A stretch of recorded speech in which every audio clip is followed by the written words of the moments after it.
Good evening, ladies and gentlemen, boys and girls. We have a great match ahead of us tonight. We have two Division 2 teams going up against each other. We have the Helios Chroma team, who is the, if you want to call it the Academy team, if you want to call it that, to Helios Diem. And then we have the Love Shack Gaming Academy, which obviously are the Academy team to Love Shack Gaming. Brainbuster right there. Two of these teams are awesome. All their players are really cool. I'm happy to have them on stream here and get them casted. They are they're both very solid teams, and I expect some good gameplay between the two of them here. It should be exciting. I'm joined by my fellow caster here, Thoughtbot. Is that how you pronounce it, correct? Thoughtgod? Thoughtgod? Thothgod? Thoth? Okay, call it Thoth. That was the moment they see my name anyway. Cool. Well, he's going to be your, Thoth is going to be your... Man, that sounds weird saying that. Thoth is going to be your play-by-play guy tonight. Sounds like I'm missing, like, a letter in there. I know, doesn't it? I've heard Thought H God. Whatever's easiest for you. I'm just gonna call myself me. You are you? I am me. At least I think I am. But I can't... So you're told.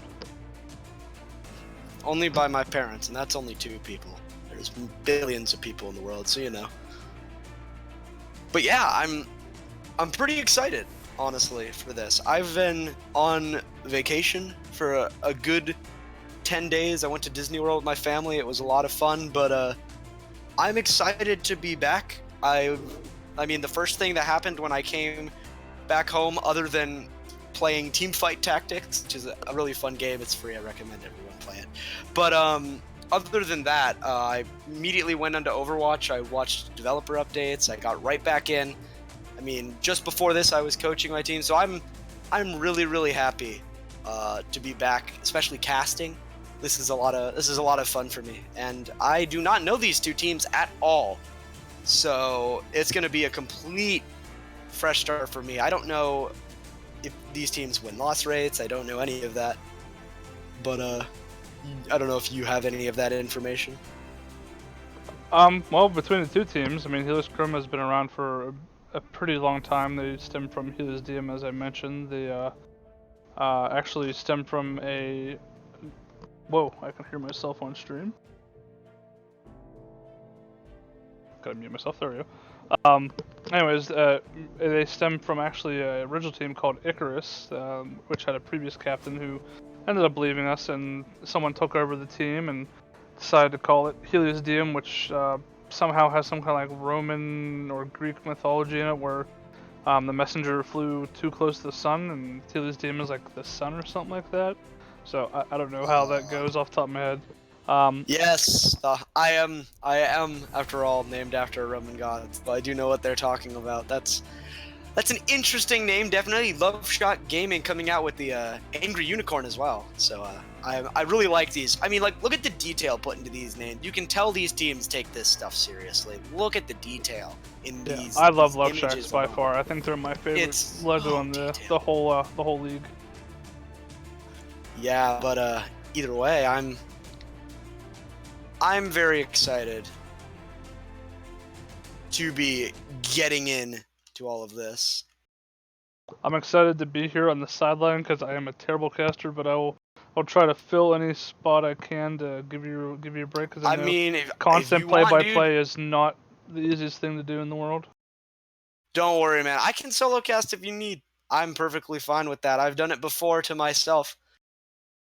But what I'm excited for, at least, is a lot of these teams, I want to see if any of them are going to actually be running compositions with 3 tanks or 3 supports, now that we know that 222 lock is out. Because once that 222 lock launches, even if it doesn't happen in this, like, during the tournament, it will be interesting to see. And it looks like exactly what I said is what we're going to see. We're going to see 222 compositions. We've got a dive double sniper coming out from Helios here. But over here on the other side for Love Shack Gaming, we've got an Orisa Hog, a more pick-oriented composition versus another pick composition, a triple sniper, if you will, with the Ana. And it seems that we will be having Love Shack taking the point first, going to be using that Orisa bunker-esque shield to kind of zone off Helios. With the Monkey and the Diva, you can't really stand close to it, but you can dive in. Tech's going to get a headshot onto Wavy. That's an open. Again, these are pick compositions, and it's very important for your supports to be in good positions. Tech's going to get Shadek? Yeah, it's Shadek, all right. Tech's a third onto Zach. The man cleaning up. Lita going to use a nice flashbang headshot on the Baby Diva. A classic since the beginning, and it's going to be going the way of Love Shack in the beginning. Pretty one-sidedly. I don't think there was a single kill on the other side. Definitely an impressive showing. We can see, even though we saw Tex very flashy, 2 headshots and a body shot, but look at Lita. He pumped in so much damage. He's already got that Deadeye. Not the most effective ultimate, but when you look at the ultimates on their side versus the fact Wavy, 60% leading his team right now. Tex with a headshot again onto Shadek. And Zombie gonna go down to Tex as well. And I don't know, man. I'm starting to think that this double sniper and these support heroes, not only are they out of position, but they definitely are not. I mean, Tex is just obliterating them. They're not playing safe enough, and their effectiveness, it's just killing the time. I mean, look at that. A nice anti-nade onto 4 different heroes. I'm definitely impressed. So far, we've seen a lot from the DPS, not a lot from the tanks or support. Miracle only been able to get 40% this entire time. But he doesn't really care about his own ult charge when you're winning this hard. Nano Boost and Dragon coming up for Helios. We're going to have to see if Wavy and Beast Mode choose to combo those, although I'm pretty sure the Nano will go on to Zac. But Tex and Capricorn have the same ultimates going back. A little bit of an advantage going to be going over to Love Shack because they've got Lakey going to have that Valkyrie and No Blood, No Soul having that Bongo. They aren't going to have it quite yet. A Dragon comes in from the back, just a defensive. A Dragon comes back from the other side. It's going to get Zac. Beast Mode able to clean up Tex, however. It's 1-for-1, but without Zac, there's no front line. And Tex, he's going to get rezzed. There's no mercy on the side of Helios. And you see, Capricorn going to kill Zombie. Just absolute wipe. This is a very, very one-sided. And I can honestly say, this feels like a very, very compositional mistake. Capricorn gonna kill Shiatic. Zac, Finesse. I mean, Finesse may have only died, I think, once or twice this round, but not a lot of value. We can see as they stagger on endlessly. This isn't going to lead to anything. It's gonna be 100-0 for Love Shack right up against Helios. Finesse couldn't even build Diva Bomb in that entire round, and given it was about as fast as it can go, really, really good aim and really good punishment on the out-of-position players on Helios from Love Shack. I'm really watching the DPS. Yeah, I look forward to how these games are going to evolve now that 222 is coming in. I mean, everybody is so used to GOATs now that I mean, I'm sure a ton of teams that are either newer or just got so in depth with the 3-3 comp that they don't know how to play 2-2 anymore. Yeah, definitely. You can see, especially in positioning. GOAT's much simpler positioning in some instances, kind of just playing as a group, but with GOAT's going to be going away due to the 2-2-2 lock, and these teams favoring to practice that 2-2-2 more than switch on to old reliable in its dying days, I guess we could say. But now we see same composition, different take line coming out from Helios. They're going to be running the Orisa Hog. Of course they are. I mean, look at the map. I believe this is Shrine, I think. But either way, beautiful hook from Finesse onto Miracle. This is a map all known about the pits. The Lucio boops, the Orisa halts, this is just meant for that. Beast Mode showing that Tex cannot outdo him on the Hanzo. Going to get 2 kills here, but it's not going to give his team first contest. Oh, a nice duel coming here. Tex and Beast Mode. Tex going to get the better of it, but he's going to have to trade his life away. Zac running all the way back there to get that clean kill, and while it is a nice kill, again, remember, they have point control. They have players coming back on the side of Love Shack, and these compositions, they can't really break each other without DPS. We can see this Widowmaker still trying to get their first final blow of the game. Shadek's just really, really struggling on the sniper today. I don't know if he's having an off day or what it is, but definitely going to need to consider start swapping up these heroes. I don't think this 2-2-2 is working that well. They lose Wavy to Lita. Lita just all the way behind them, gonna be able to get away, still at half HP. Beast Mode missing some important shots. A nice Dragon coming out from Tex, gonna catch Finesse. Lakey on Shattuck, Miracle on Zack, and it's going to stay in control. A long, drawn-out fight, long enough for their players to come back, for their DPS to pop off. Lita should not be able to flank that far, get a kill, and get out with over 100 HP left. That is unacceptable. Someone needs to make that call. Someone needs to do that. Beast in Neo mode, he needs to hit that shot. Something needs to happen, because there's been one fight and we're 60%. If this fight goes slow just like that one, we are in one fight territory for Love Shack, who's already up 1 at 100-0, and we do not want to see a one-sided fight this quickly. A Bongo, going to be used early to zone people out. We can see Shattuck off the Widow, giving up on the snipes, going to go over to the Reaper, comes in, is going to kill the Orisa on No Blood. Beast Mode with a headshot on Lakey, but Miracle is going to return the favor on to that Reaper. Not a lot of tank bust, but not a lot of tanks left. A beat used to try and counter the Bob, but the Bob has already slept. Zack knocked off, which is going to force a Nano to come out on Finesse. Wavy down to Lita again. Bob getting thrown off the map, but he's just going to time out, fly on away. Finesse gets Miracle. It's back and forth. Zombie going for that boop. Is he going to be able to get it? No, just barely going to miss. Intex, a nice opening headshot onto Shattuck. And then we see, oh, the humanity as Helios falls almost at the same time, one by one. And that was as clean as it can be. That's 2 100-0s back-to-back. We don't even get to see Village. I don't know, man. This seems extremely one-sided so far. Definitely more practice on the side of Love Shack with these compositions, and their DPS are doing work. Oh, absolutely. They're by far the superior team here, and you know, I would like to say that I'm surprised, but I'm not entirely sure. I know Love Shack hits it very, very hard on coaching and actually scrimming a lot, where from my understanding, Helios is a little more lax, but they're still there. But I mean, obviously, it's showing that Love Shack is the more dedicated team here. Maybe they've just specifically practiced Nepal, and maybe we'll get a comeback from Helios Chroma. But we'll see what happens. I just can't believe it was that much of a one-sided fight. Yeah, you really don't see that. I don't think I've ever actually seen that even in the Overwatch League. I don't think I've ever seen 2 100-0s back-to-back, maybe in the first season, but we can say this is definitely a big rarity coming out. I wonder, because one thing that I know, I've participated in coaching as well as casting beforehand, and one thing that I was doing is, some coaches that I know, because I have a group of coaches obviously, some coaches, when they assumed that 222 lock was going to come, even before the announcement a couple days ago, they had already gotten their teams practicing this 222 composition.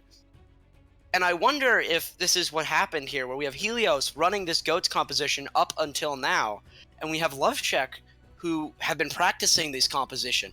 They know what heroes to play. You know, it doesn't feel like it matters much in a 222 composition, but when we're playing at this level, this isn't competitive.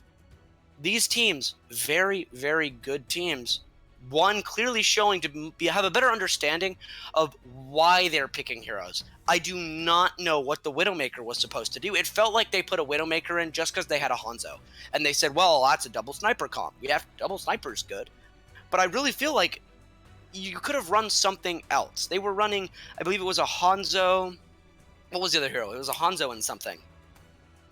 It was what was Ash? Hanzo McCree? I think it was Hanzo McCree, but I think McCree was the first map, yeah. But either way, you can see how it was like, it wasn't effective against the composition, but they stuck to their guns. And Shattuck, is it Shattuck? I'm gonna say Shattuck, but he felt like he had to stay on that Widow because they had that Hanzo. He switched to that Reaper, and he got his first final blow of the game. When you're a DPS player and your first final blow of the game comes at 60 to 70% as a Reaper on an Orisa, that is not a good sign. And that's not even an individual issue necessarily.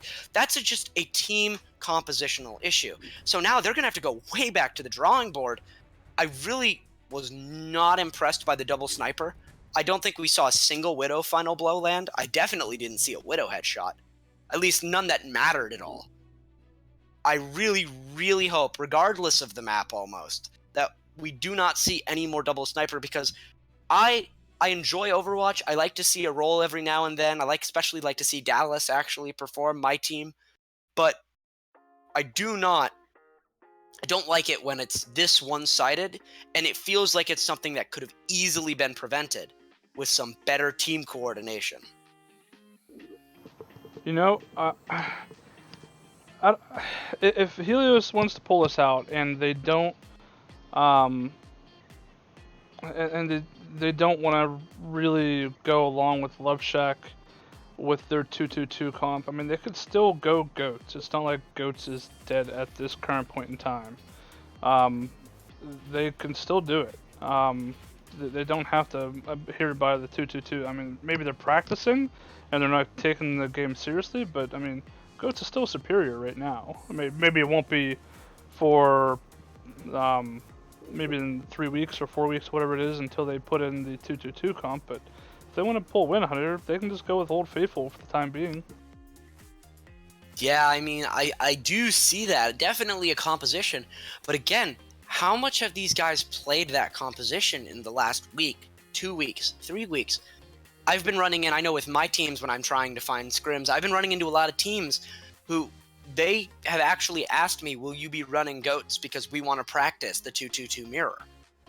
And I mean, I had my guys on Sombra Goats for a while. We're transitioning now, and we're doing all right, but still, it's a difficult transition to come from when the game in a competitive aspect such as this it's been like this for a year, maybe a little more. So for it to suddenly transition in such a sharp way can throw some teams off. If this were, a month ago, 2 months ago, I don't know what we would see. We'd probably still be seeing Zengoat's mirror. I don't know who we'd favor. But in this meta, so far it's been very, very heavily in Love Shack's favor. So I don't know, man. I think they'll probably stick with the 2-2-2, but I don't know if it'll pull them out of W, but at least it'll give them some practice. And it's always nice to lose to a team so you can learn from it as well. Yeah, it's always better to learn from a loss than a win. I mean, you can pick up all your mistakes, and especially if you have a halfway decent coach, he'll be there to tell you everything you did wrong, and hopefully you have the mentality to take that with stride and really take that to heart and work on yourself and work on your team. I mean, I've been a part of plenty of teams and seen plenty of teams that just they think that they're magically just going to get better by just playing it, which, yeah, you will. You'll improve a little bit possibly, and maybe your teamwork with each other will improve, but I mean, you really have to sit down and analyze. Even if you don't have a coach, you have to sit down. You have to analyze what you did, why you did it, why it happened, what you did wrong, what you could have done better. And it's a million times better if you have someone that's better than you telling you why you did that, because they'll have the superior knowledge to yourself, and hopefully you have the ability to really take that in. Yeah, and I like to do a quick shout out to Call Me Alibaba for being another Dallas fan. I have personally an AKM jersey. He's one of my favorites ever since the beginning, back on the Rogue days. But definitely one of my favorite teams, even though they tend to suck. I do enjoy watching them win. They're a fun team to watch evolve, and I love their coaching staff. But we're not in the Overwatch League right now. We're here in the Revolution eSports tournament. If you haven't already, by the way, please feel free to drop a follow. It's really going to help us a lot. Even if if you're like just tuning in and you just wanted to watch some Overwatch, it may be a more middle to lower level, maybe something a little slower, more your style, make yourself feel a little bit better. Please drop a follow. It would really be helpful, and it's really awesome. And if you love us enough, you can absolutely sub to us. I'm sure everybody knows by now. Yeah, we got affiliate. Hell yeah, dude. If you got Amazon, you get a free sub every month to any stream of your choice, and if you like us, then go ahead and slam that sub button. We absolutely appreciate it. Any money that we bring in is 100% put back in the community, and we don't need money as admins. We have jobs, and we're more than financially stable. So, anyways, we're game starting out, so I'll let play-by-play guy do his play-by-play thing. Yeah, thank you very much. And look at this. We're going to be seeing a dive composition, specifically a bunker breaker composition coming out. We're seeing, again, Lita on the Ashe and Tex on the Hanzo for Love Shack. They really like these double sniper composition, which is kind of funny because it's not running a Widowmaker. But it is going up against this dive composition, which is a little bit better against it. We'll have to see how these tanks, Zach and Finesse, work together. We were seeing before, as we see again, Zach getting caught out a lot and Finesse not able to protect him.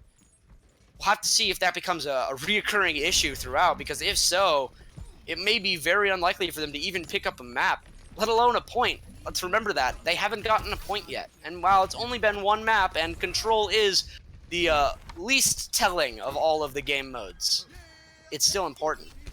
Shiatic going to get picked up by Capricorn.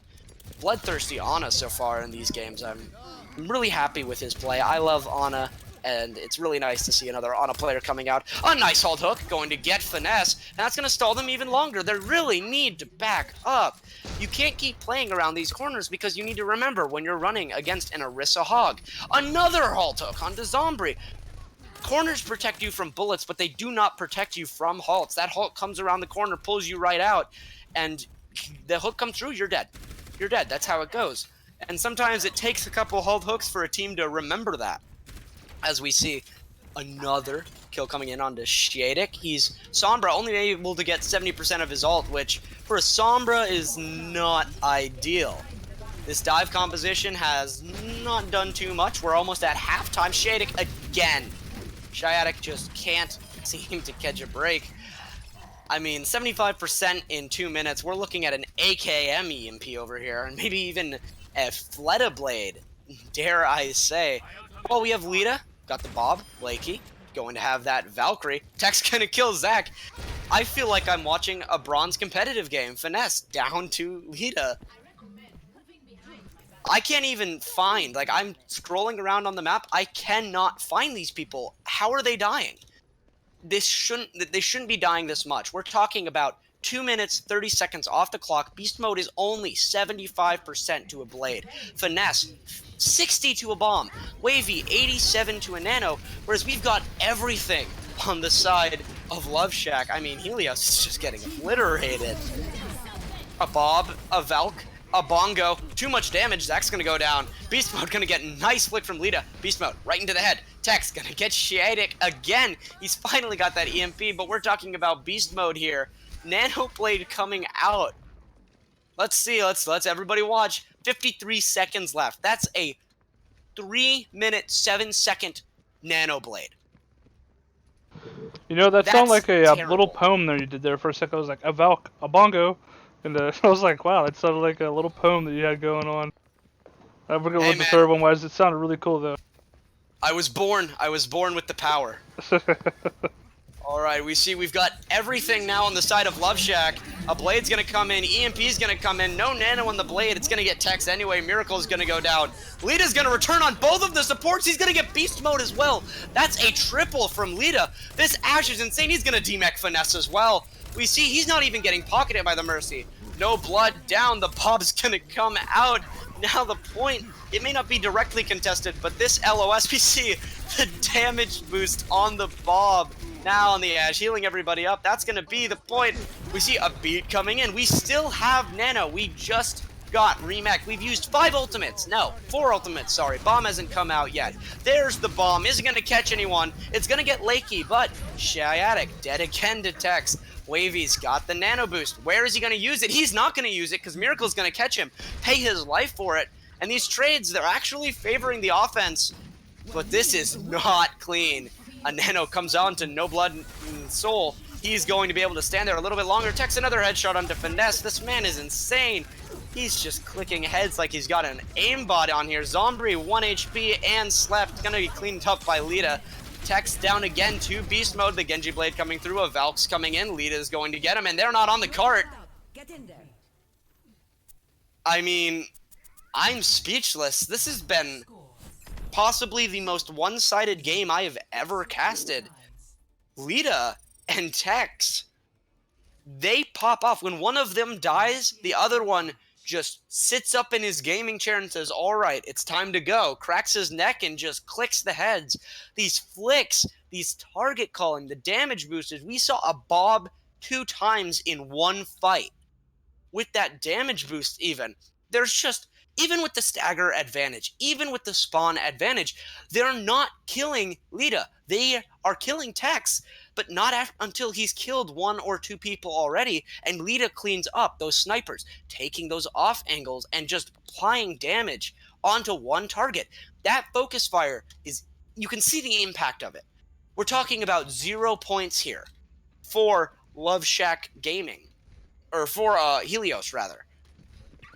In 2 maps, they haven't even won a fight yet. That wasn't even a one fight. That was a long staggered fight that they ended up losing. And it's just because their target focus is so bad. They're not playing safe enough. They're getting picked. They're getting staggered. They're not building ultimates fast enough because they have to keep waiting to go in. And it's just so many issues that need to be worked on. This is just a slaughter fest. I mean, if you told me that both these teams were in the same division, I'd laugh at this moment. I mean, it's looking I wonder tough. if they're missing a shot caller. It feels like it, doesn't it? Or maybe their shot caller is Zach, who dies first almost every time. We see they're pulling out the Desperation Chunkrat Bastion. I'm really even surprised to see Finesse on the Roadhog off the Diva. But this is a bunker composition, and what are we going to be changing to? We've got a Genji. Looks like we're sticking on the Orisa, the Hog, the Ana. We're going to go to a Genji Sombra. Okay, this is interesting. It's a bunker breaker, but with a pick comp basis. Tex going to die to the Junkrat. Not going to have any of that from Beast Mode. Possibly the only shining light on this team at the current moment. Capricorn dies to Shiatic, getting possibly his first final blow. Getting rezzed, but Lakey's going to die. They're just trying to push through the choke. This is beautiful play. It's forcing a rotation. Miracle's going to go down, and this fight looks like it's going to be the first one that I can confidently say that Helios has indeed won. Very proud. We can do a round of applause in the chat, but that round of applause is only going to carry them so far. We've got an EMP, only 29% up. Blade's only 50, but we've got Nano already. I'm interested to see if they save this Nano, if they use it on Tex to build Blade, or if they save it for Nano Blade.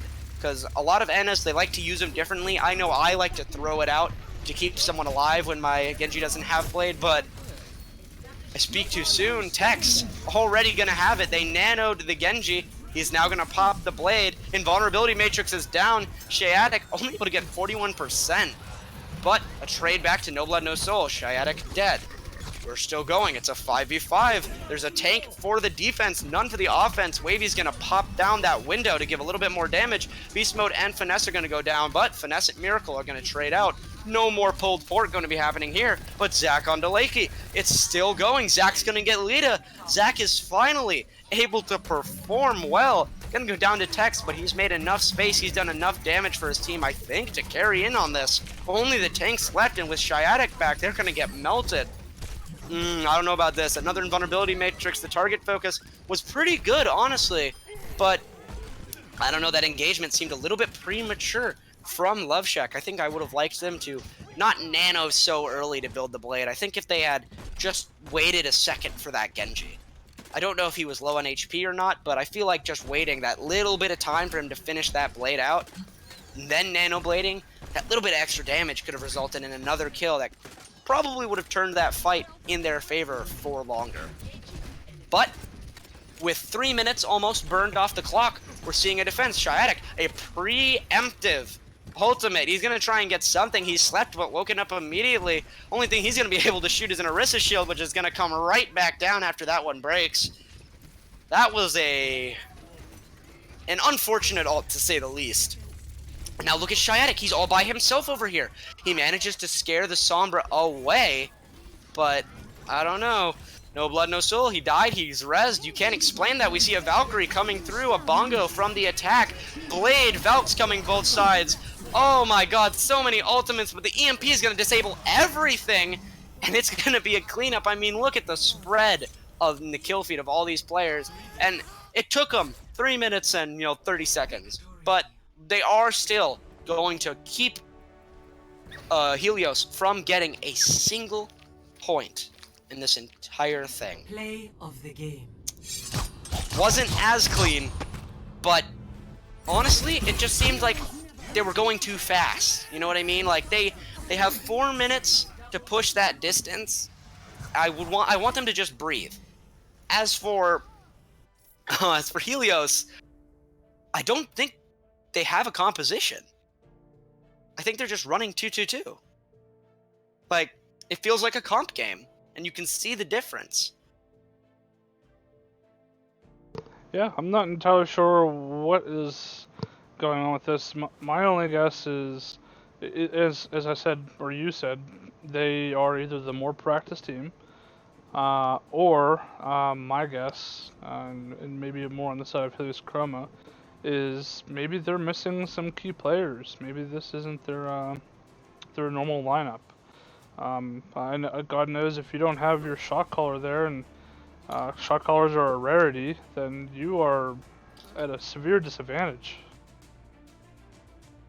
Yeah, and I mean, even if you do have your shot caller, even if this is their starting lineup, if your shot caller's dead, I mean, he can only see through the eyes of his team. It's really, really difficult from the dead to do that. Like that sort of micromanaging-esque kind of thing, setting everything up so that the pieces move the way that you want to, but then you respawn and now you can't see anything. All you can do is run back from spawn, and your team's already at a disadvantage with that main tank. We saw how much the main tank matters. We saw Zach living. We saw on the side of Love Shack, no blood, he was dying, and that was really why they were able to hold on for 3 minutes. But at the end of the day, EMP, very powerful ability. Sombra is the counter to not just Bunker, but to anything that we would consider to be cheese. Torbjorn, Symmetra. Sombra does a lot of work against them because they're builders or they're turrets, or they rely on their abilities to actually function as a full hero. Like a Symmetra on her own isn't going, especially in this setting at least, isn't going to be able to do as much as a soldier or a McCree. But with her turrets and, some good placement, she can make up for that. She's more utility-based. Sombra takes the utility away, especially with the EMP taking all the utility away, and all of a sudden now a place that seemed like a pretty safe spot for you to stay is now just death. And especially at the end there when we're talking about the objective was right there. I mean, they couldn't back up. They had no support ults left. They'd used Valk already. They used Nano Boost. There was really nothing they could do except have a better attack.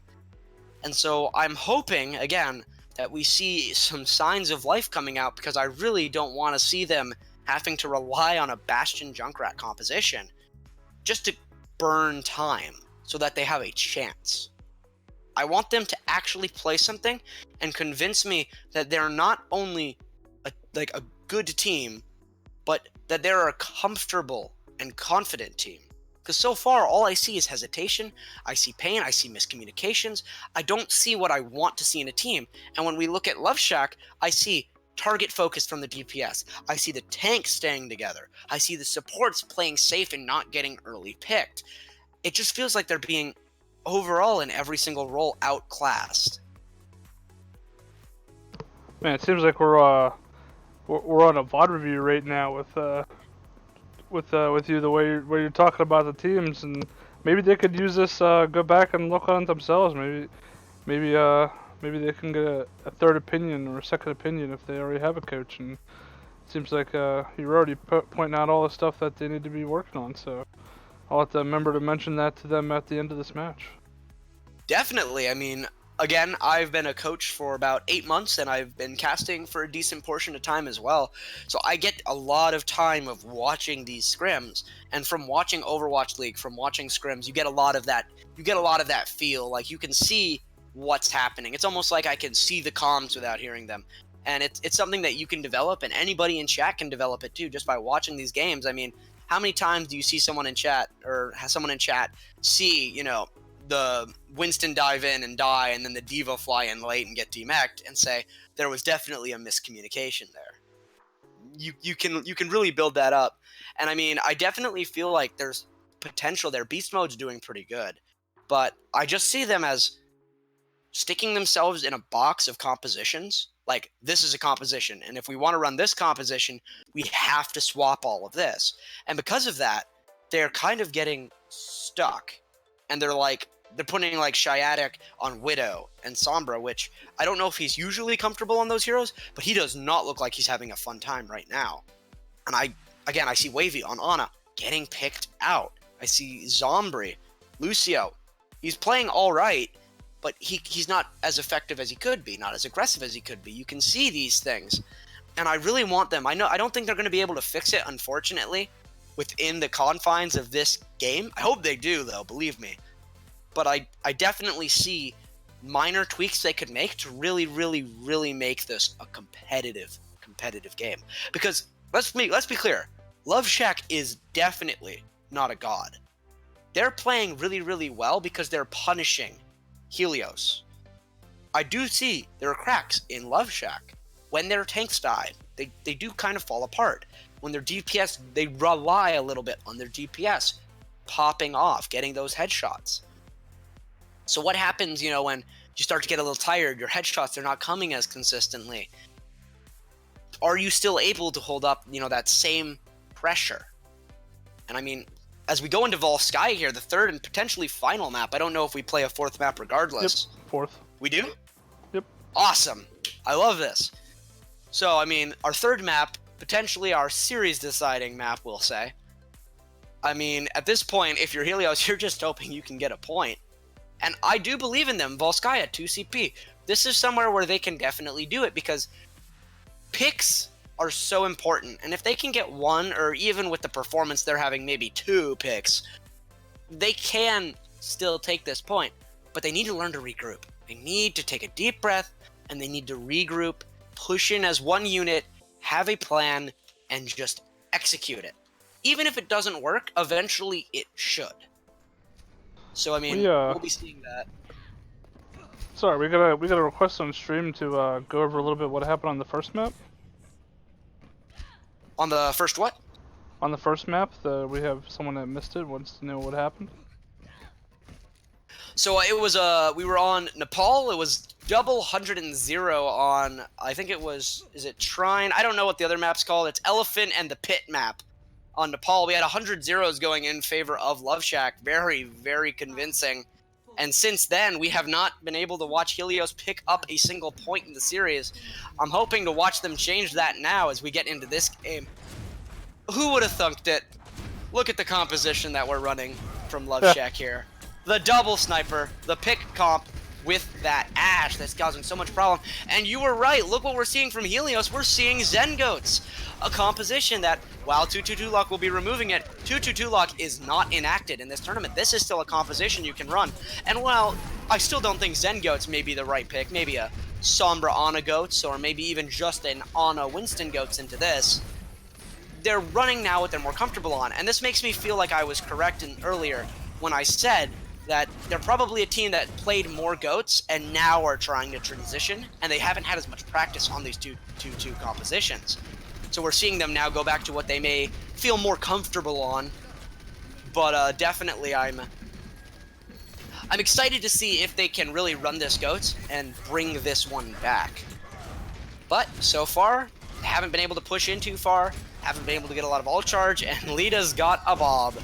Bob can build very, very, very quickly against a Goats comp because they're so bunched and that Dynamite does so much damage. We see Lakey here damage boosting Lita, which means it's just going to do so much gosh dang damage. Look at that Dynamite! I mean, he could have built a second Bob. Imagine if you could stack ultimates. You could just have like a 1.5 Bobs. You could like 3 Bobs equal to double strong Bob. Like Lita would already have won this point. He wouldn't even need a team. Look at this beautiful play. They rotate around Helios. They take the point, but we see, look, you can see Finesse flying over to pressure. Now he has to walk back. He doesn't have that mobility. A late Transcendence, not going to save Zac, not going to save Shiatic. We see Bob out. Bob's going to be pressuring on the point. He's nano boosted. The damage being applied, a beat being invested into this fight. They think they can win it. I disagree, but Wavy, beast mode down. Yeah, this is over. Zombie dead and Finesse cleaned up, and whew, 2 support ults invested. I mean, Zen ult builds fast, but you still want to use it right. I don't know that I feel good about that one, but as we can see, a lot of ultimates used on the side of Love Shack as well, but at this point we can just assume Lita's going to have another Bob up. We've got Tex going to have Dragon. Miracle is going to have his whole hog. A fun thing you can do on a couple of the corners in this map is you can whole hog people into a corner and you can drag in the corner. And they can't move because they're being booped back into the corner. So we'll see if they try to pull that out or if they're just going to use them for zoning. Stalling out until that Bob, which Lita already 85 to, and he's going to kill Zombie with it in the process. It's going to be another Bob. Text on Wavy. We see again, like I was saying, he's DPS popping off, obliterating everything. Beast mode can't even get any ult charge. But we have Rally. We have Shatter. We have Bomb. We don't have our front line, and we don't have that much time left. But we have some ultimates that could potentially do something. As an Orisa player, Shatter is one of the scariest things. It's very much reliant on the Orisa. Orisa puts their shield down, Ryan walks past it and shatters.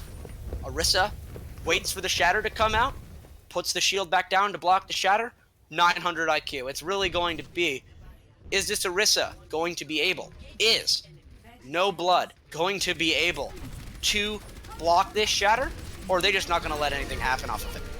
A Dragon's going to be thrown into cut off. Wavy going to get picked off early. What? The Dragon's going to get 3? I think they're... I'm going to just say they were resetting at this point, but that bomb makes me think otherwise. Pop was thrown in as well. I mean... Holy... A bongo. At this point, it's just celebratory, but, okay. That's what we call a BM bongo. Yeah, that was, oof. It's never good when the enemy team full holds you and still has 3 to 4 ultimates left. I don't think if they had 10 minutes remaining that they would have been able to take that one. Zen Goats, a good composition, not against DPS. Definitely not when you're engaging so slowly. How many fights did they even get? Pretty sure it was like only 1, like maybe 2. But I mean, you see what I'm saying though about like Wavy, Zombie, like they're getting picked at the beginning before the fights happen. They only once successfully rotated all the way around, and then their diva flew away to go and pressure off either Hanzo or the Ashe. Separated from the team pushed past the shield. A dynamite comes in, no diva to eat that dynamite, which I don't think the diva ate any of the dynamites, to be frank with you. Yeah, I don't think I saw anything either. It was tough, and I mean, eating dynamites is not the easiest thing, especially when we're talking about divas who have played with that defense matrix 15 meters so long, and now it's 10 meters. It looks different. It's hard to adjust to. I mean, it's so hard that they've even started in the Overwatch League just taking out their off tank and putting in a 3rd DPS. I mean, Diva is definitely different. We'll have to see if 2-2 lock actually makes Diva more viable. I think definitely with Winston, but I'm hoping to see more Roadhog, because Roadhog hasn't been meta since Triple Tank in Season 3. Like, he's only had a couple maps where he shines sometimes, and Quad Tank, and I'm excited to see more of him, and we can see Finesse going to be pulling that out. Hey, look! They figured it out, except they're putting Zombie on Zen. They're running the same defense. Is this the meta, boys? Probably not. But this is what these guys are going to be playing. We see Helios deciding, we're going to do our own variant, our own Zen variant. That way you can't say that you copied us. But a nice hold hook gonna come in, Finesse low. Tex gonna get killed by Zac. I don't know how that one happens. Taking a little bit too much damage here. Dynamite thrown up, gonna hit the ceiling, so it's not actually going to get in there, and Tex is going to get rezzed. Remember, on a Zen, with that Zen, you do not have res. So it's much more difficult if beast mode goes down to get him back. And again, you're on defense. Your waits are longer. Tech's gonna get another one onto Shiatic. He's gonna get hooked down. He's gonna get killed. The Halt's gonna come in. Finesse is gonna get Halt hooked. He's gonna be dead. The Halt is way too far out. Not gonna pull anybody up. Whether that was on purpose or on accident doesn't really matter. I mean, it's a 5v3 and they're gonna have quicker spawns. Wavy's gonna go down. Zach's by himself. He's gonna die here. He's stalling pretty decently here. Beast mode back on the Doomfist. Not gonna be able to do anything. Lita's coming in on the McCree, gonna clean up. No blood, no soul, kills Zombie. And that is not only the point, it's the series, and it is a full sweep so far. No points for Helios. If Helios doesn't get a point in this next one, in this next map, which, what have we not done? Is it hybrid we haven't done yet? Correct. Yeah. If they don't get a point in hybrid, this has been the most one-sided match I have ever seen in my life. Because I've seen teams get no points and lose. I've watched the Outlaws play. But I have never seen a team play 4 maps, lose the first 3 games, and still not get a point on the last map. Now, whether that's due to the other teams screwing around a little bit more because they've already won the series, or if that's due to just, I don't know, some kind of relax flowing over you. I feel like they really, really, really, really need to get a point here, just for confidence. Which division is this? This would be our Division 2. This is Division 2? Correct. We have 3 divisions. Division 1. Do you know which part in? I'm sorry, I didn't mean to interrupt. No good.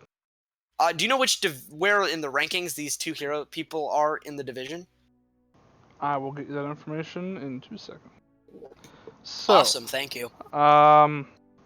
Division 2 is capped out at 3344, and begins at 3099.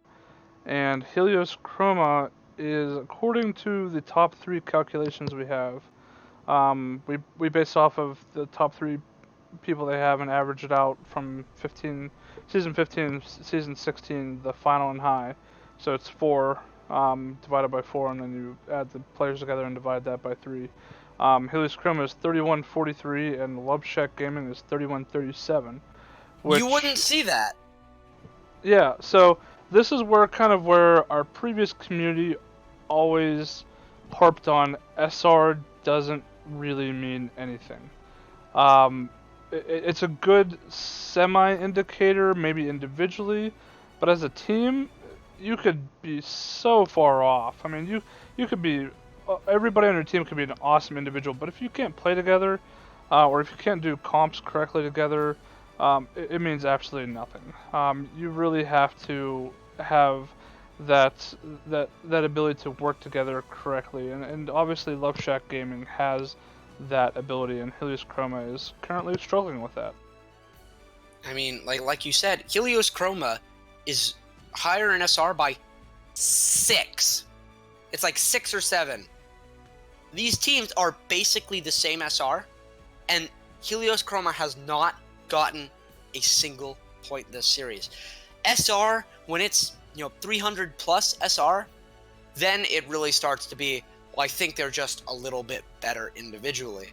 But at this kind of rates, I mean, you heard me before I knew this. I said Love Shack just looks like they're outclassing, that they're just better at their roles and at working together than Helios Chroma, and they're like the same average SR for the top 3.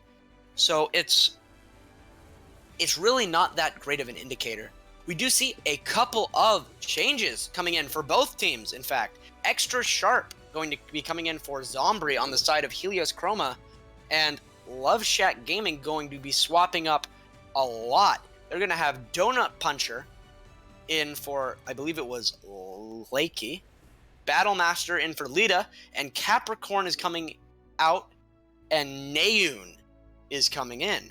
So we're seeing possibly the, I don't want to be rude, but the B team, maybe, coming in, giving them a little bit of playtime. And I'm really interested to see if this changes any compositions. Because usually, in, especially again, Overwatch League being the top, we see a lot of teams that they come through and they'll sub someone in, and you'll be like, why are they putting that person in? That person isn't as good at, D.Va or something. And then you'll see, Like for example, when New York subbed Sabiolbi in for Mecco, everyone's like, why are they subbing Sabiolbi? And they're gonna run triple DPS. And then they ran Sombra Goats, and everyone's like, but Sabiolbi can't play Diva. Why are they doing this? And it was like, because they had no intention of playing Diva. They're like full on committed to their comps. So I wonder if that's what the swap is coming through. As we're gonna be going to Old Faithful Kings Row. I'm excited. I am really, really excited. Should I shout that Twitch out? Yeah, sure. Why the heck not? We're a very open community. We're here to try and get everybody as noticed as possible, and we don't really discriminate against anybody. If you have been impressed with Tex's ability to hit headshots and you'd like to see him live, either in scrims, you want to hear maybe some of their communication, since their communication, especially between DPS, has been so beautiful to watch, you can go and find him at twitch.tv/bananamantex, all lowercase.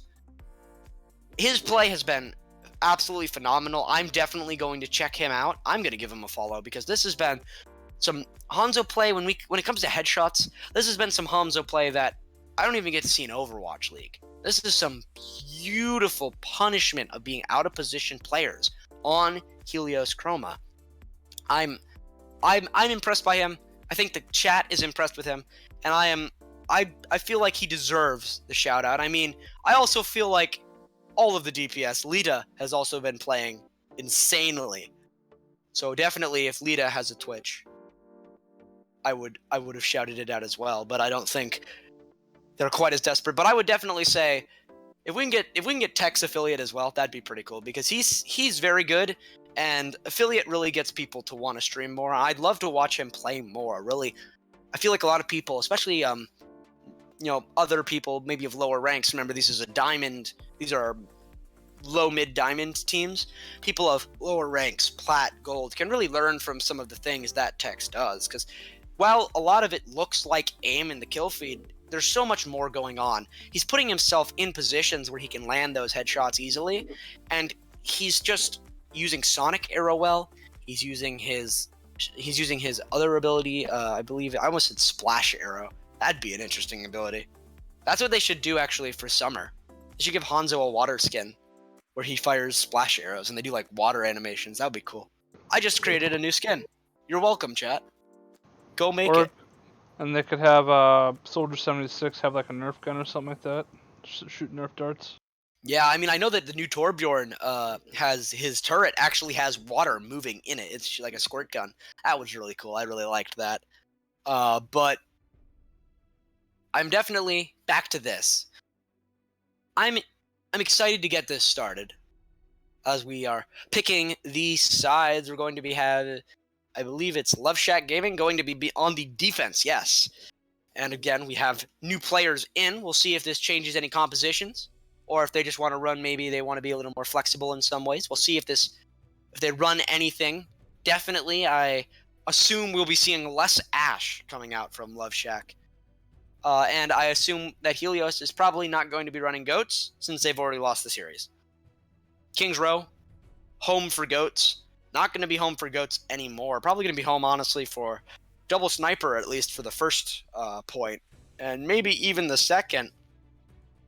We'll have to see about that. Oh, man. So, Captain Crunchy, I believe the owner of all of Love Shack and the captain of the main team, is actually going to be bringing up Capricorn that we saw playing on here to the main team. So he got upgraded from Division 1 to Division 2. So apparently his gameplay is on point for Crunchy to give him that slot roll up in the high heavens of Division 1. Good job on you, Capricorn. Yeah, congratulations to Capricorn. I mean, his performance has been absolutely amazing. I mean, when we talk about Anas, one thing that we always talk about is the best Anas are the Anas that are able to protect themselves. That you don't need to peel for your Ana when your Ana can just peel for themselves. And we've been seeing Capricorn killing Sombras, killing Genjis, killing everything that they throw at him. And I'm really impressed. I've been really happy with his performance. I feel like he's definitely was the unsung hero of those games. We saw a lot of Tex and Lita doing a lot of the damage. but overall, I do think that Capricorn, he enables them. That's what supports and tanks do. Supports and tanks enable their DPS. And when your DPS are Tex, Lita, and we'll see about Battlemaster as well, when they're that good, and they are hitting those shots, it's like your tanks, supports enabling them. It's so nice. It feels so good. And so I really am. I know I've said it a couple times. I'm really excited to see what kind of 2-2-2 compositions we see coming out on Kings Row, because this has been a map where this isn't exactly a map where we say it has a flavor of the week. More like you run goats on it. The only really variations we've seen on this is Sombra goats and bunker on first point. That never really works too well. It really is just a goats map.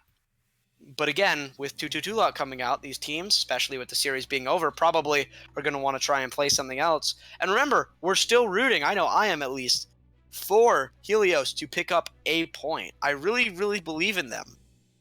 I can see it coming. I really do. So we'll see how it goes. So far, we're looking at the defense here. We've got what looks like a bunker comp. We're running Tex on the Torbjorn. If he can hit headshots with Torb as much as he can with Hanzo, we might be seeing a repeat of our last maps. And we've got Donut Puncher in to run the May. For those of you who don't know what this composition is, it's, well, oh my god, I forgot. Clockwork Vendetta. There we go. Again, I was on a break for a while. I get a pass on that one. They're running Clockwork. Definitely a composition that was specialized to that team, and some teams are saying, hey, wait a minute, I think we can run it too. But we'll see how it goes. Some early shots coming out from Shiatic on the Widowmaker. Not going to hit anything, but that's alright. He's probably going to swap off anyway. We're going to be running Bunker Breaker. This is a pretty good composition against the defensive composition, but they got to build their ults. They have to. Last time they ran this composition, they were unable to build. We see Zac and Finesse taking the high ground. But look, they're indecisive. Finesse sitting there, whereas we've got Zac kind of going onto the in. It's a little bit difficult. He's going to dive onto a Mei. He has no follow-up. Finesse has no idea what he's doing. He's going to go down very low. Not going to be able to get walled off by Donut Puncher, but Donut Puncher is 67 now to freeze, and Zac just getting pummeled. He has to leave.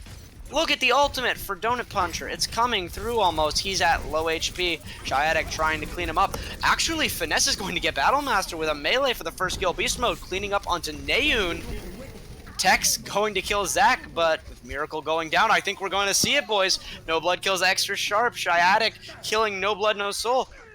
Could it? Well, if they're not on the point, it won't be. Tex going to kill Beast Mode with that turret. Unfortunately, can't see the point, so it's not going to be able to contest. Will they get it?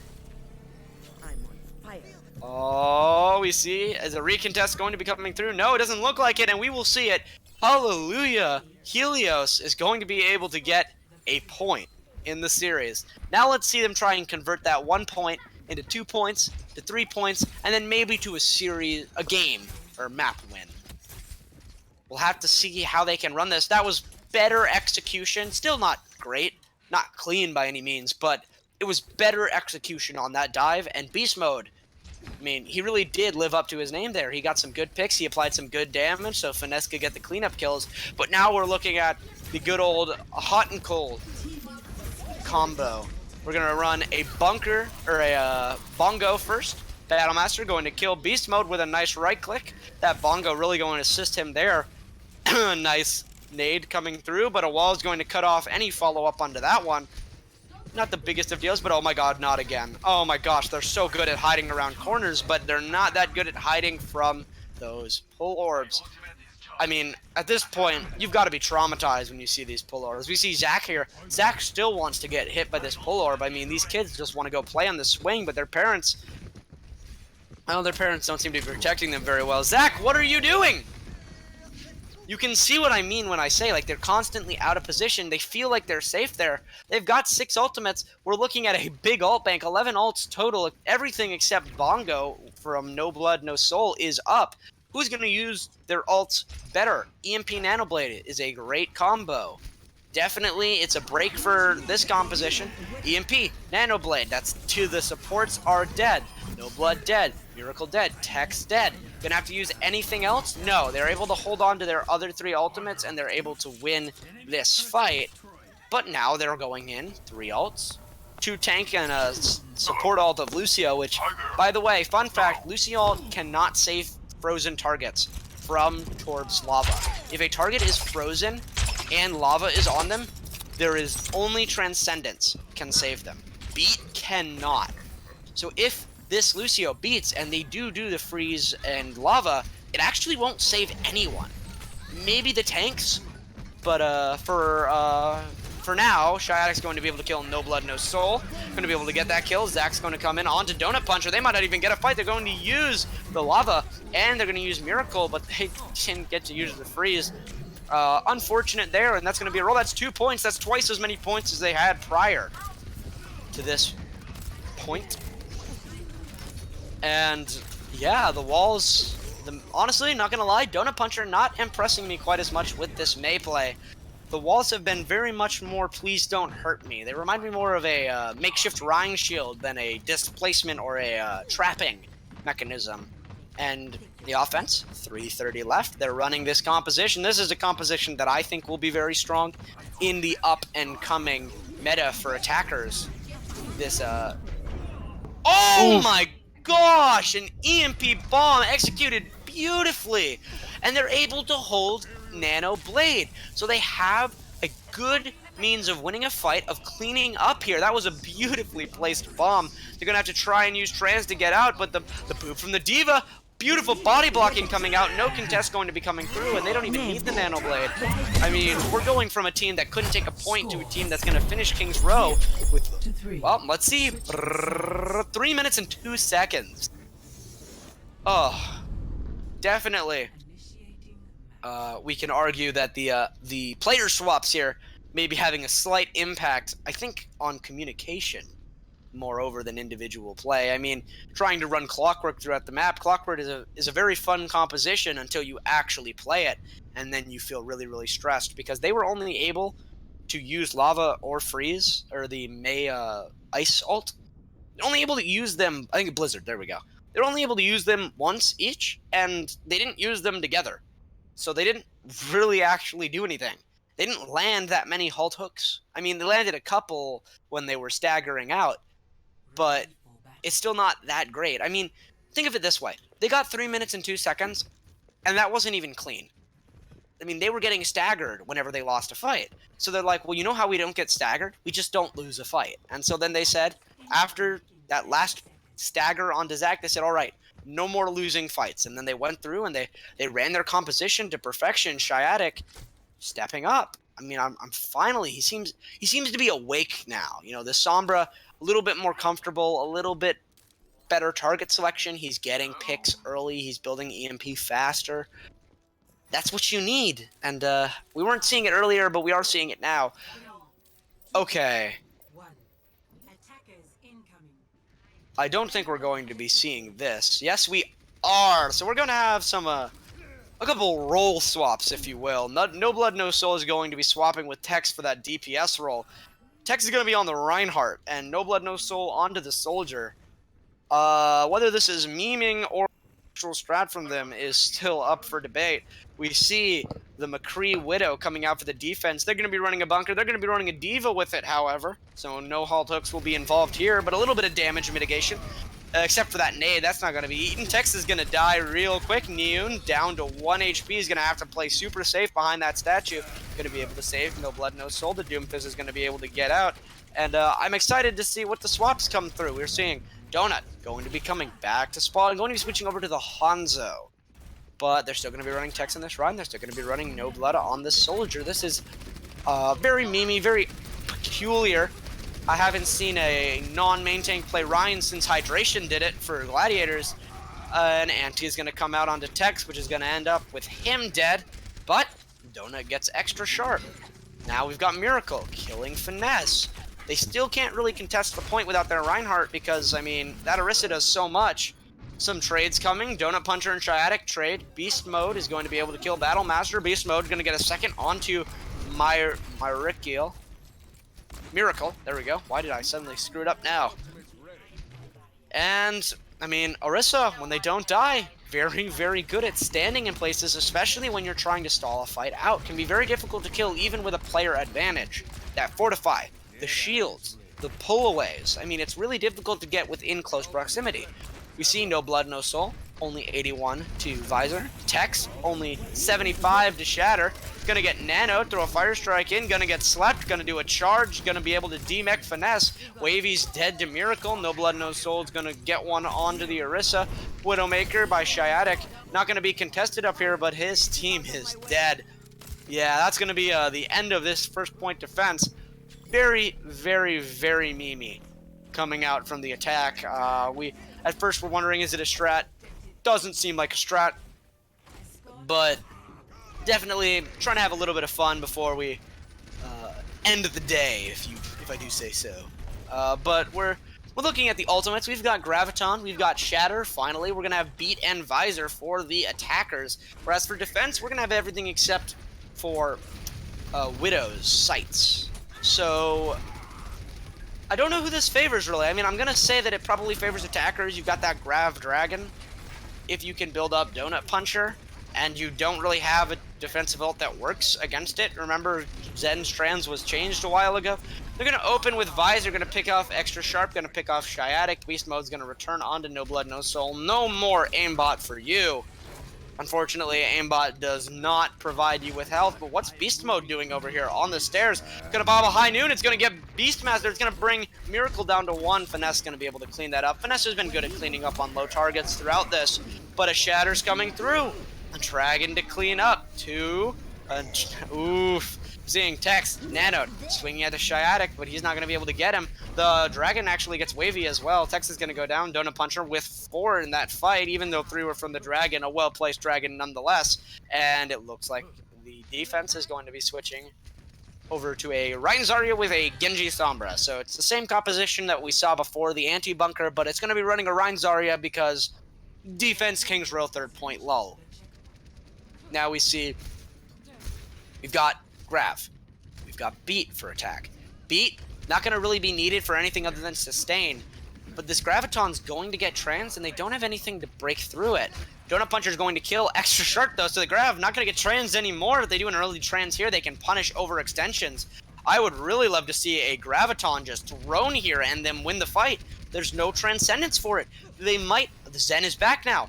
Now that Extra Sharp is back and they've backed off, sure, they get a lot of space, but now how are you going to use this Graviton again? We have the same issue. If you're going to throw it out, Tex is going to die early, and Nade's going to come in, and Anti-Nade's going to come in a little bit late, but you can see, again, Zac, Finesse, Shiatic, there's no damage now, because there's no Reinhardt, nothing to protect. There's too much damage being applied on them, whereas most of the damage from the attackers here of Love Shack, it's getting dumped into a shield.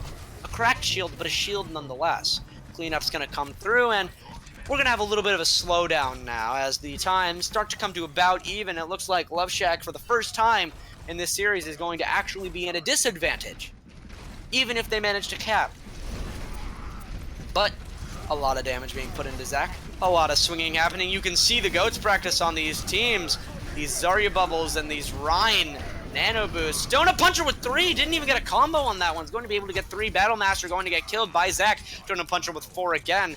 This man is insane. I don't know where they found these DPS players, dude, but they have some insane Hanzo and Ashe players.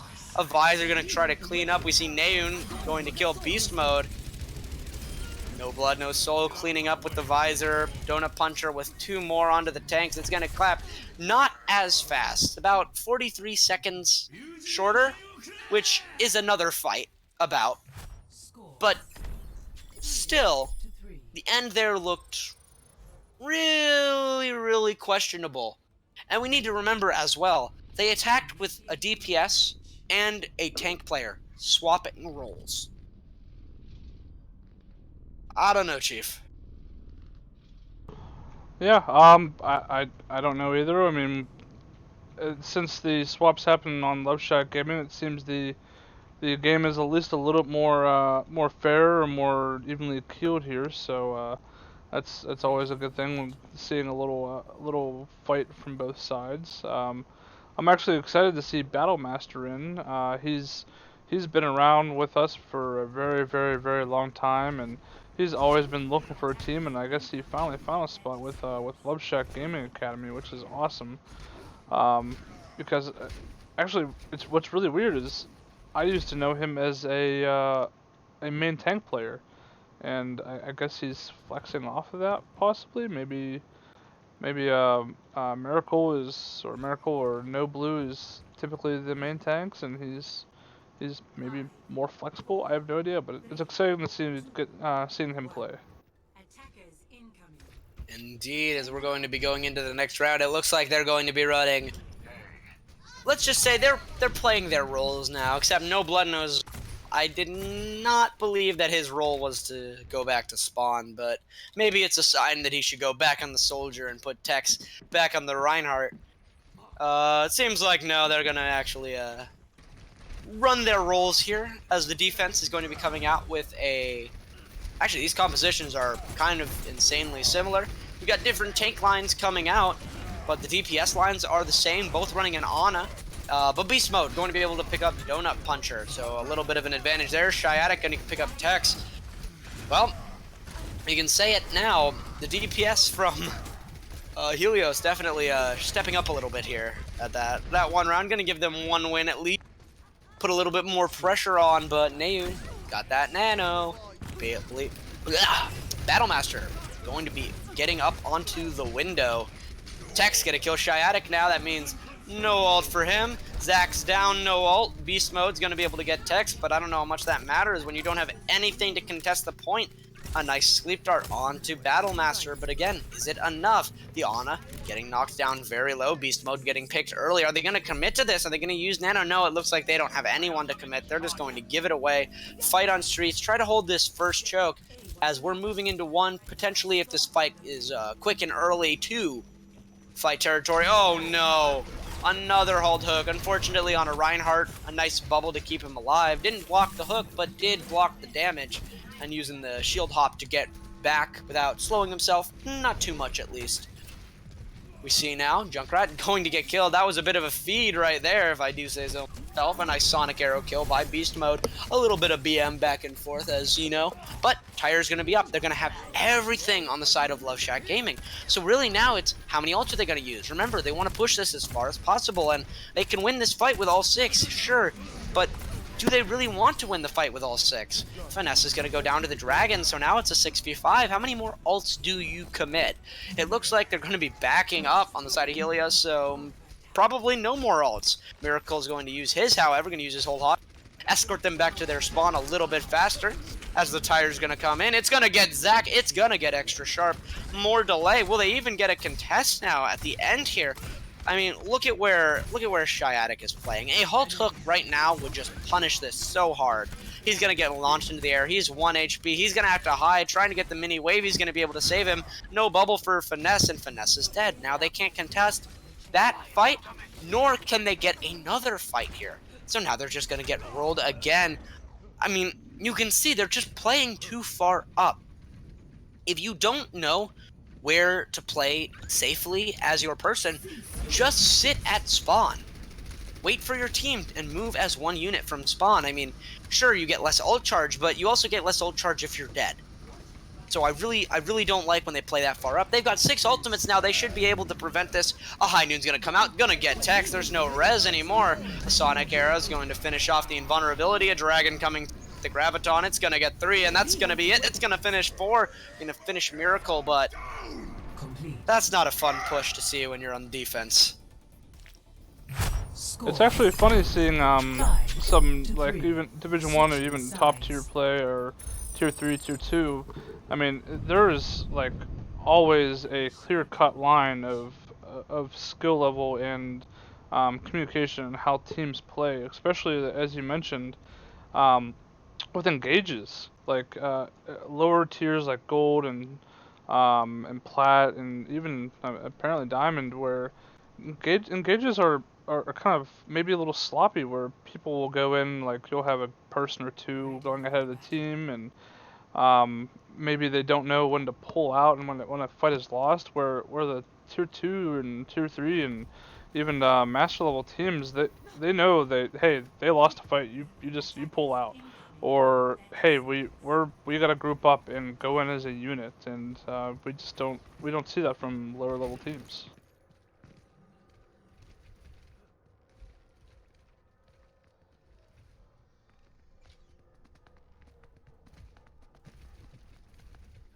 While we're here waiting for the match to begin, I'm gonna show a couple people here that we got some followers. We got a couple follows from Fancy Spork, Donut Puncher, who's in game apparently. That's cool. Toddy Mamf, I have no idea how to pronounce that. Jay, Jacked Schlang.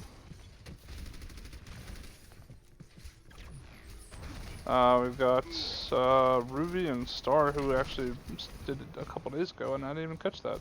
And if you are talking right now, you are muted, sir.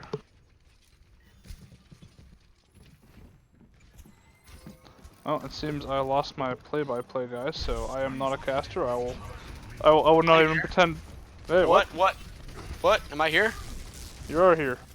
Okay, apparently I hit the mute button, I didn't realize it. Anyway, so we're seeing consistently here as we try to recover from the record side. We see that we're getting some halt hooks coming through again as per usual. I don't know if it's because Miracle and No Blood are working pretty well together, or if it's just because we've got some interesting positioning coming out. We see Tex back on the Hanzo. No longer is he going to be around.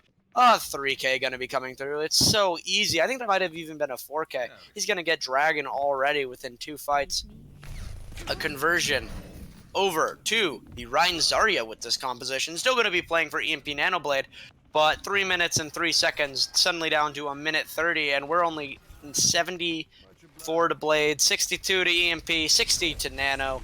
It's looking like possibly another fight without these ults, and we've got a sleep on the Sombra in the back, going to be able to get out, but Extra Sharp going to die to Tex. Tex, another one onto Zac. This man is just a hard carry on this Hanzo. A third onto Beast Mode. Hanzo is one of those heroes where if you put enough time into him, it really does pay off. I mean, look at this amazing play coming out. We've got Nanoblade now. Will we be able to get EMP? I have no idea. Nayun's got Nano. We've got Trans almost here, which remember, if that EMP does not hit Battlemaster, he can trans the Nanoblade. They're going to use their Bongo to try and slow down this push.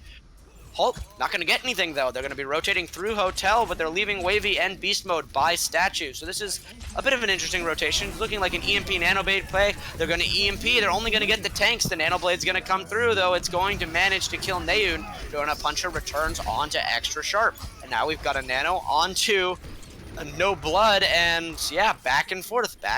No Blood's gonna kill again. Now you don't have a tank. How are you going to deal with that Orisa? Apparently Wavy's just gonna throw a nade at him. Beast Mode's gonna come in and help clean Finesse. Going to die to Donut Puncher, however, it's not clean and it might get recontested. No, Miracle going to choose to back up.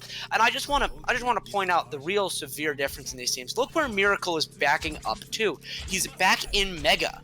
He is really making sure that there is no way he can get punished and killed early. It's really, really smart of him. And now look, now that his team is here, now he comes back out. He's got his shield, he's got his healers, he's got his damage. Another sleep onto the Sombra! Again, they aren't able to follow up. Usually you want that Hanzo to be preparing that headshot, but right there, not going to be able to hit it. Helix going to be a little bit late, the hook going to be a little bit late, and not enough cleanup's going to be able to come through on that Sombra. That's 2 sleep darts, by the way, in like a minute. That should not be happening that much. But we're going to have a grab. A third sleep dart onto the Sombra. And this time, Tex will not miss the headshot. A Dragon coming through. Going to kill Zac. Going to kill Wavy. A Beat's going to come through to try and stall. Tex with 4. Tex going to look for 5 onto Extra Sharp. Is he going to be able to get it? A double Helix is going to finish it out from Donut Puncher. And it's going to be Love Shack 4-0. But hey, Helios did manage to get 4 points in this map over the entire series. Nothing to brag home at, nothing to bring brag about. But still, it's a little bit interesting to me. Just, you can see how much more comfortable Love Shack is on their heroes, on their roles, and working together. I talk again, the DPS shooting the same targets, the tanks using their ultimates correctly, halt hooks, supports using their ultimates to assist the tanks and the DPS. And then we look over on Helios and we see a Winston getting halt hooked, and we see a D.Va getting halt hooked. And it's like they get so many fewer fights because of that. And remember, the defense wants to take as few fights as possible, because the less fights they have, the less fights they're likely to lose. They want less slower fights because of that. So I mean, you really got to think about that, like when you're seeing these fights come out. But definitely, I'd say good game. I was really impressed by Love Shack's coordination. Definitely something I would expect of a much higher team. I'm sure we'll see them in Division 1, if probably next season, playing very, very well. And Helios, definitely some cracks, definitely some things to work on, but I don't think it's anything that can't be repaired within, a week or two. It's definitely something that they can patch up a little bit. So I'm really proud of both of these teams. I think both of them played well. Again, if either of these teams would like anything, I love doing this stuff, and yeah, this was a lot of fun. Thank you so much for letting me cast this game as well. Yeah, absolutely. We love having a plethora of different casters coming on. Sparkle Muffin's complaining in chat to me. And we always appreciate everybody helping us out here at Revolution. Man, Sparkle's really going on. We're trying to hook up everybody with a little post-game interview, but can I get an interview with Tex? Yeah, we'll see. I mean, if Tex wants to get in here, let's see. Yeah, perfect. Yeah, so you want to plug yourself a little bit about maybe where people can find you, like what maybe a little bit about you, what team you coach, or or if you're on Twitter, or what level you've gotten to as an Overwatch player that you coach people now. Sure, I can give a little bit of information about myself gladly. Ever since I was a kid, I love talking about myself. So I have a couple accounts. Used to get into Overwatch from Hearthstone, actually. I was a big brainiac as a kid. I loved card games. I was never really good at Magic, but Hearthstone kind of clicked with me. I got to 200 Legend in Hearthstone. I was playing against pretty high-level players that people know. So, at least in the Hearthstone scene. So I was pretty good at that. When Overwatch was coming out, I was a big Blizzard fanboy, as my family was, so I tried Overwatch. It became a little bit of like a side hobby, kind of a break from Hearthstone, and now it's kind of become the opposite. I play a lot more Overwatch now. I enjoy the game a lot more. I like watching as they develop the game, metas develop, and once Overwatch League was launched, I knew that it was something that I wanted to do. I started out as a wannabe player as an off-tank. I converted to an off-support, playing more Ana and Zenyatta heroes. I was able to get myself to 3,300 peak. Now I hang around 3K and 3.1K, doing a little bit of fill here and there. But yeah, I really enjoy doing all of that stuff. I like filling as well. I'm excited for the 222 lock because now I can play all of the different heroes without feeling like I'm letting my team down as much. My D.Va's always been like weak, for example. So it's one of those things where it's like, I have to play D.Va, but I'm going to... But yeah, I mean, if you guys wanted to find me anywhere, my Twitch is just twitch.tv/thoughtgod. Tomorrow I'm going to be doing a pretty lengthy stream of some team fight tactics. I'm going to be doing an Overwatch VOD review of a scrim that I just had prior to this. I might do even a VOD review of this game if since we have a recording of it. But yeah, I really enjoy Overwatch. It's a game that I've played ever since beta, and I like to be in a community that loves it as much as me. So I'm really happy to be here to be able to cast, especially to improve at casting as well as I go on. But yeah, that's a little bit about me, I guess. That's awesome. Especially that you got to play in the pro scene. That's pretty cool. I wonder who you ended up playing with, but I won't say anything. And I know that might be a little bit of a secret, so that's cool. That's always nice to. I mean, I have Tice on my friends list. Do you know who Tice is? I how much don't know Hearthstone the you play. scene specifically, but I'm sure a ton of people on stream do. So If anyone knows Hearthstone, I have Tice and I have Dog on my friend. Those are two pretty high-level players. Dog is a Twitch streamer who gets about 10,000 viewers usually. I used to play them, and I helped. I did a little bit of deck building sometimes with them. It was a lot of fun. It was a great experience for me to kind of be able to really feel like I was excelling at something, and then to bring that kind of brain part of me into Overwatch as a coach and a caster really fit me well. So I really enjoy doing this. But yeah, are we going to be able to get Tex in here? I'm excited. I hope we can. I mean, Tex is not responding, so I don't know what's going on here. I want to interview Tex. He's no longer in the voice channel, so I think you might be SOL there, my friend. Oh, hold on. We're Capricorn saying he's ready? Oh, no. Maybe he's just saying we're ready to hear his words. Well, that's unfortunate. It'd be nice to definitely hear from him. But we have no one else, so Love Shack noped out of here. What the heck is Tex then? How are we supposed to get him in here? Alright, if everybody wants to stand by, we'll get Tex. Join a voice, we will bring him up. Well, while we wait for him, I'll plug our little community here. So we're Revolution Overwatch. Wow, I can't talk right now.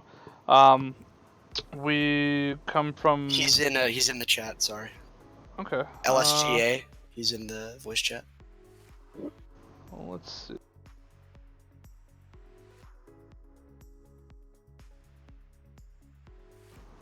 There he is. Hello. The man, the myth, The boy legend. Tex. How's it going? Awesome, dude. I'm glad you were able to come here for the interview. At least it was a little bit of hesitation. I was afraid I wouldn't get to talk to you, and I wanted to ask you a couple questions.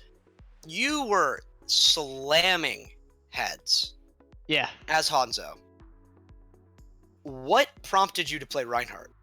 I actually really like play. So originally, I was a Reinhardt main long time ago. I've been playing this game since since beta. About a week before the game fully released, and I was for a good hot minute. Like good 50 or so hours a Reinhardt main. He's been my boy since the beginning of the game. I do love him. I've played a lot of Reinhardt, a lot of Genji. I like to consider myself a flex player. But DPS is kind of my calling, and for weeks now, No Blood has been asking to be able to play Soldier. So I said I'd switch with him at the last map, and so we did, and I got to play Reinhardt, and it was a lot of fun. Yeah, it looked like a lot of fun. Definitely, I could see a different side of you. I guess but definitely, I wouldn't say your Reinhardt was your strongest hero. That Hanzo play was. No, I have not practiced Ryan in a hot minute. I played him a little bit earlier today and the day before, but. Yeah, that Hanzo play was absolutely insane. I mean, thank you. We talked about the SRs of these two teams. Your team was down in SR by 6 on average. Oh yeah? Only 6. So we're talking about like the same level teams, but we're seeing Helios not even able to get a point for the first 3 maps. They'd already lost the series before they could even get a single point. And so we were really like, a lot of that was not only on the back of the DPS, but you were really enabled by your team. And so I was wondering if you could like give me an idea of how you were able to set up so many picks for your team. So a lot of it is just I've been hard practicing Hanzo, specifically game sense. Like aim is something you can practice and practice and practice, but I've been doing a lot of research from top tier Hanzo players and whatnot. But that alone is definitely not really what helped enable me to do what I did today. It was absolutely in every conceivable way because of my team. We have really clean comms. I could not do it without my main tank and my off tank constantly calling positioning, nor could I do a damn thing without my supports keeping me alive throughout all of that. And then of course my main man Lita helped me every single step of the way, keeping it real, following up shots on anything I do. So it's in every way a team effort. Yeah, I know. One thing that I had said early in the stream was that you and Lita seemed to always be shooting at the same targets, and if one of you would go down, the other one would always pick it up. I mean, that Ash play from Lita, we did Dorado was not so see a lot of sick. Ash. He was Sorry, so what? sick there. On Dorado, he popped so hard. I was so happy. I mean, we were talking about 2 Bobs in one fight, and even, like, that was some pretty sick Ash play coming out, especially, you know, with you dying, coming back, dying again. You know, it's difficult, but he's able to clutch those fights. And then in the vice versa, like, when the fight goes bad, he clutches it, and you prevent the fight from even happening with these early picks on targets. I mean, the halt hooks on them from being around the corner is so consistent, so beautifully played.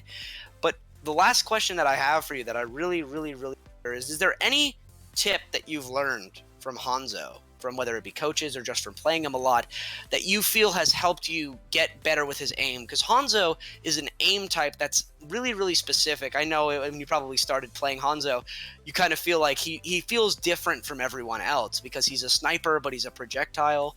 So it's like he's a little bit awkward. He's kind of in his own area. So I'm wondering if there were any things that you've learned about aiming with Hanzo, about playing Hanzo, that you felt really improved your game drastically on the hero. So definitely outside research. I watch a lot of ARG, especially this week. Argy, ARRGE on Twitch and YouTube. I also watch a lot of Siegel and a lot of Jake from the Houston Outlaws. So definitely that has inspired me to step up my game by watching how they play and learning from them. And then just like as far as aiming techniques, slightly lower sensitivity than average, but instead of just a straight flick, right? It's a late release on the click. There you go. I mean, that's another thing. It's like you've just moved me from, you know, a 2.7K Hanzo to a 3K. Just with that little thing, the little delay. I want to thank you. That was some amazing Hanzo play coming out from you. I was definitely impressed. Doing your praises for most of the maps, maybe not the Reinhardt, but for the rest nonetheless. And your team playing really well. And the last thing I want to say is Capricorn. Is there anything you'd like to say? I believe Capricorn was the person, correct, who's moving up to the other team. He is. We're definitely gonna miss Cap.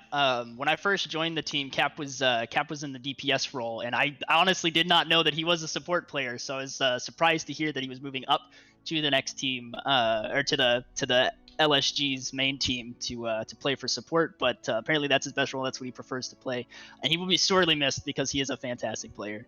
But we're excited to know that he's continuing to grow as a player and get better in the game. Yeah, I mean, his performance shutting down those flankers, very impressive. He's definitely deserving of those wins. And I'm sure, what was the other guy's name? He only played for one map. I think it started in, was it Nayun? Nayun. Yeah, his sleeps on the Sombra every single time she flanked. If Nayun was around, just one full 180 sleep. 4 sleeps in a row. Mm-hmm. 4 sleeps on the Sombra in a row. Only honestly, one follow-up, but 4 sleeps. That at the very end, that sleep on Sombra in the bookstore is what allowed us to win and fully cap the point, because not only did we not have to deal with the Sombra that team fight, but it put me in a good position for Dragon. So again, I couldn't do what I do without my team. Yeah, as a humble man, but definitely not a bad player. Very impressive play coming out from you. From the rest of your team, I mean, the subs coming in, we weren't sure if it was going to be as good of a performance, but I was still very shocked by the play. Remember, folks, these teams were about the same SR. So, I mean, thank you so much for coming into the interview. I was really excited. I wanted to hear your calls, your plays. I'm glad, because what you said, one thing, your comms are very clean. We can really see the calls. We can see the DPS shooting the same targets, the tanks doing the halt hooks, the supports ulting you guys to keep you guys alive at the right times. I mean, it was just a beautiful, elegant thing to watch. And you guys played very well, so congratulations, definitely to you. Thank you a lot. Thank you so much. All right. Well, that's going to conclude the interview, but I want to thank all of you guys for coming out, and I want to do one last sellout. Again, I am Thoth God. If you want to find me on Twitch, I am Thoth God, THOTHGOD. You can just type that into the Twitch bar. You can find me. Drop me a follow. That'd be awesome, guys. I really like that. I do VOD reviews for Overwatch. I have scrims live pretty daily on weeks. And I also love doing casting for this. I like reading chat, so enjoyment for me. And also, if you haven't followed Revolution Overwatch yet, please, we have 136 followers right now, and we'd love for you to be our 137th. So please feel free, hit that follow. If you know people who love Overwatch, who play Overwatch, who watch Overwatch League for you, get them in here. Let them watch these games with you, maybe as friends. Whether it's to feel better about yourself, whether it's to learn a couple things here and there from maybe not the highest pros, but for some little things that you can learn to get yourself to that next level, such as those aiming tips from Tex. Drop a follow. We love to stream, we love to comm, and we are a community, and we wouldn't be what we are without you guys. So thank you so much for coming out, and thank you for following, and yeah. Man, Thoth is doing all the outro for me. That's perfect. So I have nothing to say. He did an excellent job on casting. Thank you very much for doing that for us. It's Thank you for having it's me. certainly been a pleasure for sure. So hopefully we'll see more teams around in the future and see you more around in the future now that you're back from Disneyland. I'm back from Disney World. World, sorry. Gotta Big have it difference. right for One's the Cali, one's Florida. So. One's right. a cheaper flight for me. Yeah, I'm sure. Alright guys, everybody have yourself a excellent night. We'll see you on our next stream. I'll check the schedule out real quick before we get off. Ooh, I'm See excited when for our the next game is. So what's today? 22nd. We got I'm on Division 1 right now for this sheet. So we have the 23rd. We have, I don't know how to pronounce their name, but I know that the fish that they represent is called a slippery dick, so... Halichlorus bivitatus. Yeah, I'll repronounce that. I played for their team, so I know how to pronounce it. And we have no confirmation of this game yet, but they're playing Banshee eSports. So hopefully they'll come out at 9 p.m. tomorrow. If they will, we will most certainly be streaming. Hopefully we can get a casting crew in here more than just a play-by-play, so they can rest their voices a little bit, because I know it can be a little intense casting for an hour and a half, pretty much solo. Let's see. Do we have another game on the 23rd? 24th. And nope. We just have that one game tomorrow, so hopefully we see everybody tomorrow for that game. We'll post some pings out there, some tweets, and get everybody notified, and hopefully see everybody then. Yeah, thank you guys for coming out. Good night.